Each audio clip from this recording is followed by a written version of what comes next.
Donc coucou les filles, une autre vidéo formelle, un peu plus rigide. Oui, j'ai mes notes. Donc ouais, vous avez vu le titre de la vidéo, donc on va commencer et on va pas blablater comme d'habitude. Pour commencer, donc dans les 10 trucs, je vais vous nommer le numéro 1.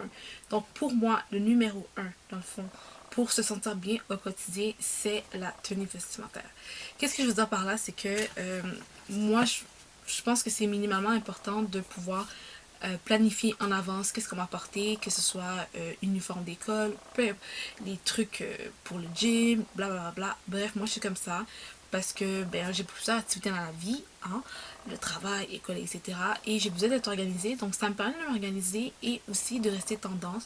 Par exemple, je commence parfois à calculer mes tenues vestimentaires, qui veut dire, ok, il va faire beau, il va pas faire beau, qu'est-ce que je portais, est-ce que je sors le parapluie, le manteau, etc. C'est pas tout le monde qui va jusqu'à là. Vous n'êtes pas obligé de vous rendre jusqu'à là, mais moi, c'est quelque chose que je fais, c'est naturel, ok? J'y pense même pas. Je sais quand il pleut, je sais c'est quoi mes choix de manteau, de 3, mon petit parapluie, puis je sais que je vais pas mettre une jupe parce que j'aime pas me sentir confortable. Vous comprenez ce que je veux dire? Donc la tenue vestimentaire. Pour moi aussi c'est important parce que quand je prends le temps de choisir mes tenues vestimentaires, je connais mes vêtements, je vois qu'est-ce que je porte plus, etc. Et aussi pourquoi j'aime ça faire ça, c'est que ça me permet justement de m'organiser et de moins perdre le temps le matin. Et mon dernier et, c'est que j'adore créer des nouveaux outfits. Parfois, je prends le temps de m'amuser à créer des nouveaux outfits, à me trouver, oh, je mettais jamais ça. Ok, là, je fouille et finalement, je trouve une tenue parfaite. Je la prends en photo et je me rappelle et j'essaie de faire d'autres façons pour toujours porter le vêtement parce que sinon, vous avez vu dans mon Snapchat, il y a peut-être un mois de ça, j'ai pris le temps de désencombrer toute ma garde-robe parce qu'il y avait trop de choses. Donc là, j'ai 3 sacs actuellement de trucs que je vais vendre parce que j'en ai trop. Vendre slash donner parce que comme j'ai dit, j'en ai vraiment trop. Ça nous amène donc au deuxième point. Donc le deuxième point, c'est désencombrer tous les 6 mois. Je dis tous les 6 mois, là, mais disons à chaque saison. On peut dire ça comme ça. Donc là, maintenant, on est la saison printemps-été. Vous n'avez pas besoin de le faire. Mais disons que quand on va rentrer pour la saison hivernale, donc l'hiver, vous pouvez le refaire si vous voulez. Ça, c'est si vous voulez, mais je mets ça en gros topo 6 mois. Comme ça fait 2 fois par année. Pourquoi faire ça? Justement parce que vous allez éliminer ce que vous avez pas besoin de porter. Vous allez aussi voir c'est quoi mes vêtements que j'ai et ne pas réacheter 2 fois mes vêtements, chose qui m'est déjà arrivée, chose que probablement vous aussi, mais qu'on oublie ou qu'on fait comme whatever. Et ça permet justement de ne pas surconsommer pour rien et ça permet aussi de voir ce qu'on a et d'arrêter quand c'est temps d'arrêter ou tout simplement de faire ah, j'ai déjà ça à mais finalement, vu que j'ai ça, je pourrais peut-être associer avec ce paire de pantalons-là. Tu sais, vous connaissez un peu vos garde-robes vu que vous avez l'essentiel. De plus, ça permet de vous focaliser sur des morceaux essentiels, des morceaux de qualité, tant qu'acheter 10 000 morceaux cheap, genre. Vous comprenez ce que je veux dire? Et bien sûr, ça crée de l'espace, vu que quand on entend désencombrer, on entend créer de l'espace. Alors ça, c'est nice qu'on crée de l'espace et ça m'a fait vraiment du bien de voir que j'avais beaucoup plus d'espace dans ma garde-robe, malgré qu'elle est minuscule, là, je ne vais pas vous mentir. Oups. Mais ça m'a fait du bien, en fait. Après ça, le troisième point que je fais pour me sentir bien quotidiennement, dans le fond, c'est écrire, dans le fond, quelques accomplissements à réaliser. D'accord? Qu'est-ce que je veux dire par là? C'est, par exemple, de se faire un horaire de la journée. C'est qu'est-ce que je dois accomplir? C'est quoi mes tâches de ma journée? Ok, il faut que je vais laver la voiture. Ok, il faut que je fasse mes devoirs. Après ça, j'ai l'épicerie à faire, etc., etc. Donc, c'est important d'écrire des points. C'est important aussi de juger qu'est-ce qui est important et urgent. C'est ce qui passe en premier. Ok? Ce qui est pas urgent et pas important, ça passe s'il y a du temps. S'il n'y a pas le temps, on ne le fait pas. D'accord? Donc ça, c'est très important de vraiment écrire les réalisations à accomplir. Dans le fond, ça revient à dire les tâches. D'accord? Donc, le quatrième point, c'est être reconnaissant de ce qu'on a dans la vie. Donc, vraiment, c'est important parce que ça permet d'être moins égoïste, ça permet d'être moins selfish, ça permet de moins se plaindre, chose que je déteste. Je déteste les personnes qui se plaignent tout le temps, quotidiennement, à chaque instant, à chaque minute. La personne a tout le temps, tu sais, on connaît tout le temps un chialeux, une chialeuse qui a tout le temps quelque chose à dire. Même si ça va bien, elle va parler de la pluie, elle va parler de n'importe quoi juste pour chialer, ok? Je trouve ça tellement une perte d'énergie, une perte de temps, puis c'est tellement comme emmerdant d'entendre ces personnes-là, que je sais pas pour vous, mais moi parfois je suis comme, est-ce que tu peux la fermer, s'il te plaît? Merci. Et tu dis pas, ou du moins si vous dites, c'est que vous en avez vraiment marre. Mais bon, donc c'est vraiment ça, c'est d'être vraiment comme reconnaissant de ce qu'on a dans la vie, que ce soit les petites ou les grandes choses que vous avez accomplies ou que vous avez vécu cette journée-là ou aujourd'hui, tu sais, moi par exemple aujourd'hui j'étais super contente parce que j'ai pu réaliser finalement 3 vidéos puis j'ai pu m'avancer dans mes tâches quotidiennes de la journée. Donc je suis super comme reconnaissante et contente pour ça. Juste ça, pour vous ça vous fait rien, mais pour moi ça me fait quelque chose. Et demain peut-être que j'étais découragée. Peut-être que demain, je vais être découragée, il va y avoir un obstacle, puis je vais faire non. Hier, j'ai bien commencé, je peux demain, je peux aujourd'hui aussi, en parlant de demain, on va bien finir la semaine, ouais. Tu sais, juste ça, c'est un petit encouragement qu'on se donne à nous-mêmes, puis c'est vraiment important de le faire, parce que c'est qui va le faire à ta place? Tu sais, faut apprendre à s'encourager nous-mêmes, et à être reconnaissant de la même façon aussi. Donc, vraiment, c'est le gros point de ce point-là, dans le fond, d'être reconnaissant, c'est d'être focus sur ce que vous avez, sur ce que vous possédez, de vos talents, d'accord? Et non de ce que vous n'avez pas, de vos défauts, de ci, de ça, des taxes du gouvernement. Tu sais, non. Focalisez-vous sur ce qui est positif. En bref, c'est ça, ok? Moi, c'est ma manière de penser, c'est ma manière d'agir. Moi, je suis vraiment, vraiment comme ça et vous le savez. Donc, c'est plus une cachette, là. 5 que j'ai négligé, ok? Depuis le début de janvier. J'ai vraiment négligé ce point-là et je me suis rattrapée. Donc, c'est de prendre soin de sa peau. Quand je dis de prendre soin de sa peau, c'est moi ce que j'ai négligé, c'est pas le nettoyer, c'est pas nettoyer ma peau et tout, exfolier, c'est pas ça. C'est par exemple faire mes masques, faire mes petits vapos à la maison. Tu sais, je faisais avant, je mettais un gros bol chaud en fait. Je mettais quelques gouttes d'huile et je mettais la serviette et je laissais vraiment mes pores ouvrir. Je prenais le temps après, tu sais, je prenais le temps, tu vois. Maintenant, je fais moins ça, j'avoue. Je fais moins ça. J'ai une petite période de relâchement, une petite période slash un peu plus demandante aussi. Pas stressante, mais demandante. Donc, j'ai dû m'ajuster par rapport à ça. Donc, c'est important aussi de prendre soin de sa peau. Et oui, ça commence par le nettoyage, par les skincare. Mais aussi, tu sais, ma chaîne, vous savez, c'est une chaîne beauté, maquillage, etc. Mais se maquiller, pour moi, c'est pas pour cacher une laideur ou pour faire un masque. Non, pas du tout. En fait, moi, quand je me maquille, je me sens bien. Quand je me maquille pas, je me sens autant bien. Mais j'avoue que pour accomplir ma journée tous les jours, quand je me lève, je suis maquillée, je me donne déjà envie. C'est comme quand tu dors et tu te lèves de ton lit.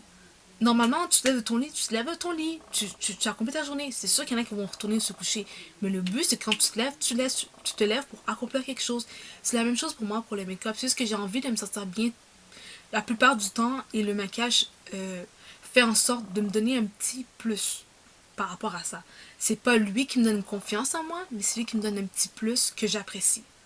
Donc c'est pour ça que j'aime le maquillage. C'est pas pour dire que quand je mets du maquillage, je suis belle, quand je ne mets pas, je suis horrible.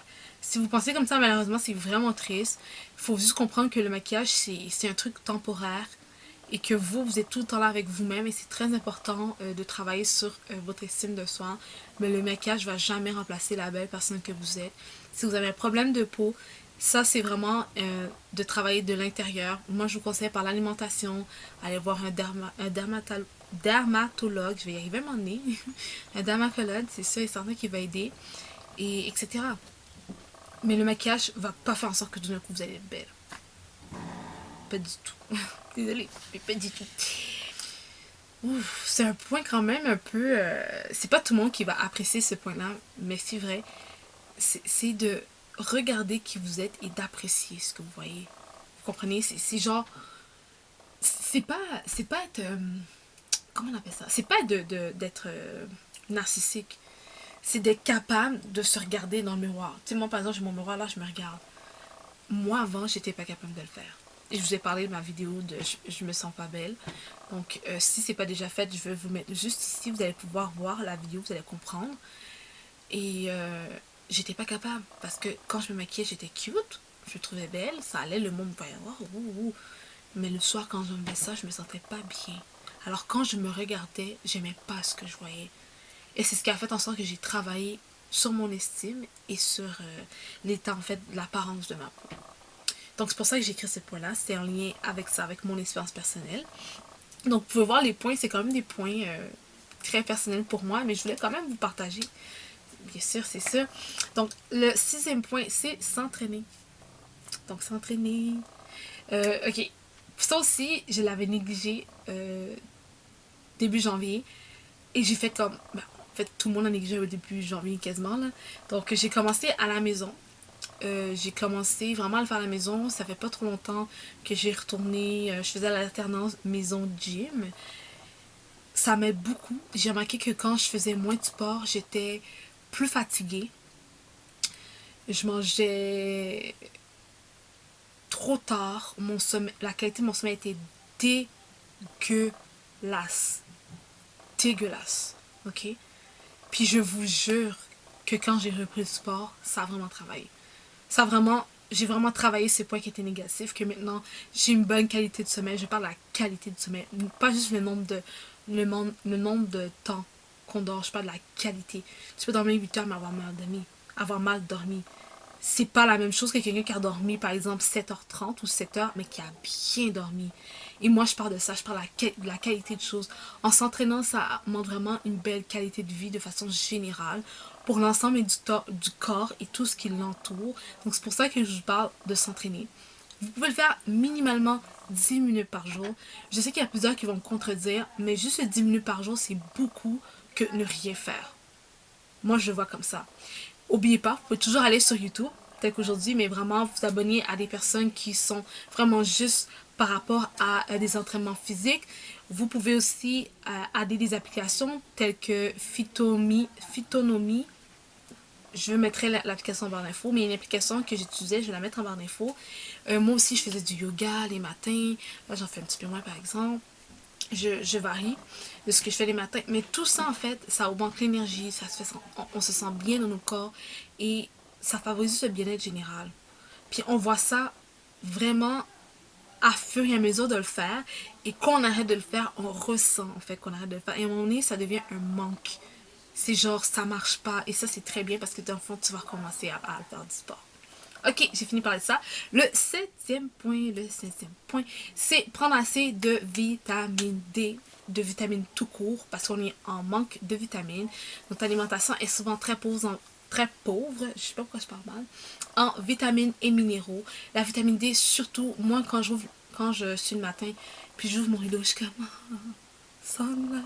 Je suis super contente, surtout quand il fait beau. Puis là, tu sais, il commence à tranquillement avoir du soleil. C'est vraiment intéressant. Puis là, j'entends un petit oiseau chanter en arrière. Puis là, je suis comme, oh my god.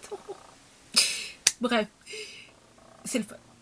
C'est le fun et la vitamine D, c'est quelque chose de très important pour notre corps. Notre corps a besoin de ces vitamines D. Au contraire, quand on l'a pas, comme exemple l'hiver arrive, on appelle ça la dépression saisonnière. C'est le manque de vitamine D, donc le manque d'énergie en fait. Ok, vitamine D égale énergie. Voilà. Justement, vu qu'on parle de soleil, essayez de faire un tour dans vos quartiers si vous pouvez, ou faire une promenade, ou essayez d'être dehors, essayez d'être moins en mode Netflix and chill et juste rester à l'intérieur de la maison. C'est pas bon. Essayez de sortir. S'il fait beau, essayez de sortir. Déjà qu'on n'a pas les super belles températures ces temps-ci, mais quand on en a, sortez dehors, profitez-en, sortez dehors, allez marcher, sortez entre amis, amusez-vous, prenez une crème glacée, après ça, faites un petit shopping, après ça, bref, sortez quand il fait beau, il y a la vitamine D, allez-y, profitez-en. Donc, on passe au 8e point. Donc, le 8e point, en fait, c'est un point aussi que j'ai négligé, que je reprends, que je néglige, que je reprends, mais que pour moi, ça va quand même être quelque chose que je vais tout le temps faire, parce que ça m'a vraiment aidé, ça continue tout le temps à m'aider, c'est d'écrire dans votre journal intime. Votre journal. Je pense que le journal intime, ça fait trop que j'avais genre 6 ans, genre. En tout cas, ayez un journal et écrivez là-dedans.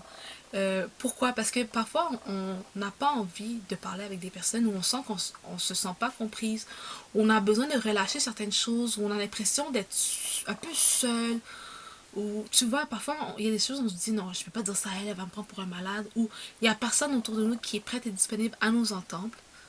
La personne qui va être prête, c'est ton journal. C'est une façon de se défouler, une façon de faire partir certaines idées dans nos têtes qui ne veulent pas partir. C'est un peu du genre de lâcher prise en fait. D'une lâcher prise qu'on peut faire. Et on peut écrire ce qu'on a aimé de la journée, ce qu'on n'a pas aimé, nos frustrations, nos ressentis. Ça c'est ce qu'il faut faire, c'est ce que je vous conseille de faire parce que souvent, on va pas se mentir, on est dans une société où que tout le monde va vite et parfois on a des personnes qui sont supposément là pour nous écouter et ils donnent une fausse écoute. Donc tant qu'à nous faire niaiser pour nous faire donner une fausse écoute, utilisez votre journal. Ça peut être 5 minutes comme ça peut être 1 heure. Vous pouvez le faire avant d'aller dormir, faites-le juste au moment où ce que vous ressentez l'envie d'écrire. Je vous parle de journal, moi j'ai un journal papier, mais vous pouvez aussi utiliser si vous voulez des journaux électroniques.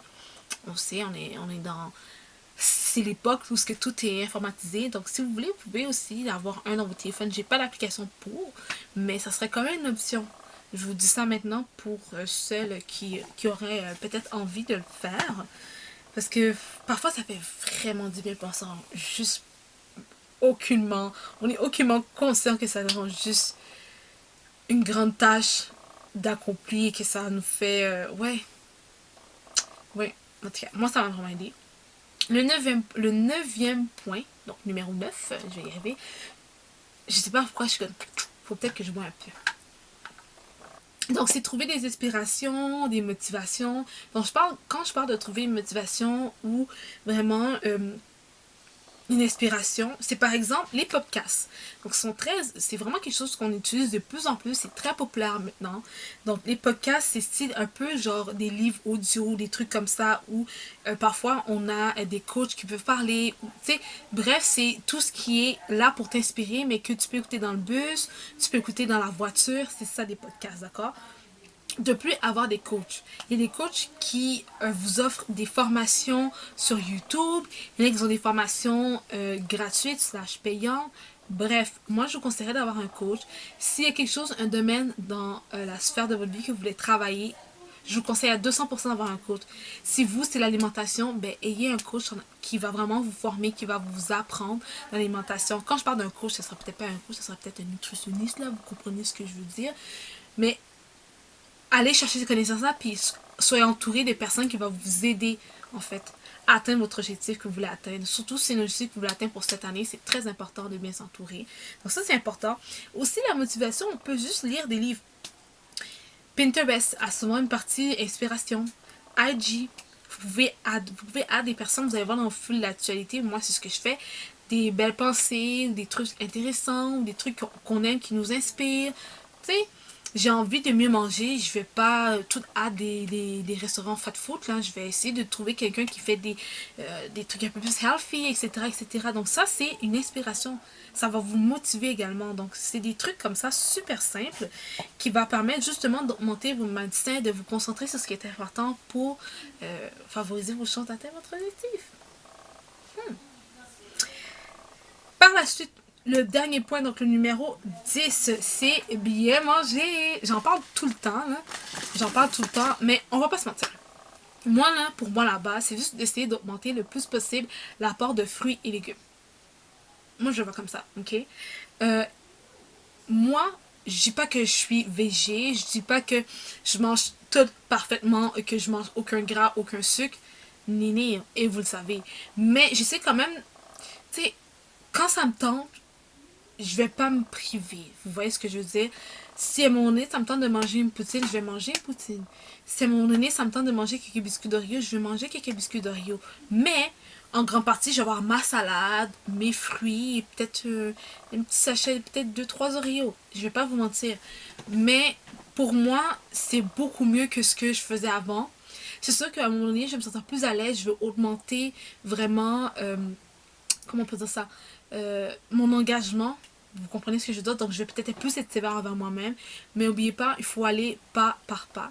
Donc comme on dit, un éléphant ça se mange une bouchée à la fois, donc il faut aller tranquillement là. Le temps de faire ma bouffe maintenant, c'est un plaisir alors qu'avant ça ne l'était pas. Vous comprenez ce que je veux dire? C'est de là que je veux dire de prendre le temps en fait, c'est pas de se pitcher dedans, puis oui je mange tout pendant une semaine, un mois, puis finalement ben au bout de 3 mois, même, voire moins 3 mois, on recommence pire qu'avant. C'est pas ça qu'on veut. On veut un résultat à long terme. Donc voilà, j'ai le temps de parler de mes 10 fameux trucs, de mes 10 fameux conseils pour se sentir bien en fait au quotidien. Donc tout a été mis là-dedans, je vous ai tout dit. Moi c'est ce que j'essaie de vraiment de mettre en valeur et de faire attention à moi-même. Et je veux aussi que vous faites attention à vous-même. Donc c'est pour ça que j'ai pris le temps de partager le tout avec vous. Dites-moi c'est des trucs que vous faites qui seraient semblables ou différents que moi, mais que vous avez peut-être apprécié que je vous en parle aujourd'hui. Donc voilà, surtout, n'oubliez pas de garder le sourire. On se voit dans une prochaine vidéo. Bye les filles.